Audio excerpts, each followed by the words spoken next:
All right, let's go now to our question of the day. You may remember, with it being the start of astronomical spring, we want to know, what's your favorite spring activity?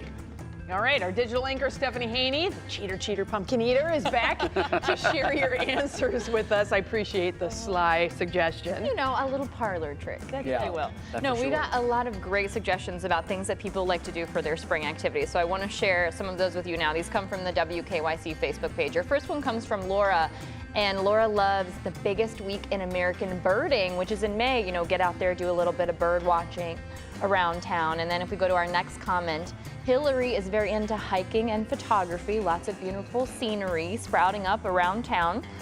Our next comment that we have comes from Joanne, who is into camping. Oh, I love a good camping trip. Oh, that is great fun. Camping in the spring is great, not too hot.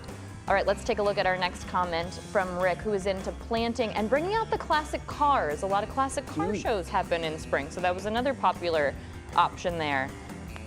Now for Lillian, it's turning her face to the sun, sniffing the breeze, and copying her dog. Look at that little cutie. Sweet little pup, getting the dogs out there. Jerry is into washing the dirty windows. I'm into that too. You can come wash mine, Jerry. Yeah, I'm into that too, because when the sunlight comes through finally after 3 months of no sunlight, you can see they need cleaning. You certainly can. Now, Lisa is all about getting outside on the other side of the windows, starting that garden, getting those things growing.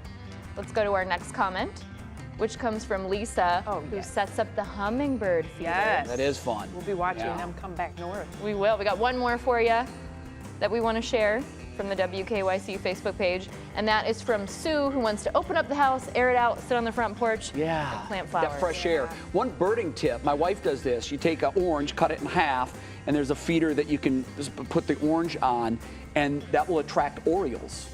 And we've done it for the last couple of years, and they're beautiful birds, and they'll come right up to the house and they'll eat the oranges, and it doesn't last for long, maybe a couple of weeks, but it's fun to watch. Yeah. And it attracts them right to your house. There's all kinds of trackers online that you can see what birds are migrating through. In Ohio, Cleveland, Lake Erie, Northeast Ohio, a very popular migration track. So Yeah. we have something going on all year long. Do the oranges keep the squirrels away, Jay?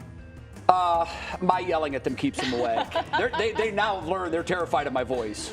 So all I have to do is yell, and they disperse and disappear in the woods. One thing you left off your list, I'm a little disappointed, either playing or watching baseball. That's true. There That was is spring to some me. opening day, but remember last week we talked about that being a sign of spring. Yeah, we did. So we're keeping the variety in there. Okay. Thanks. That was a nice variety. Yeah. Thanks, Steph. Stephanie.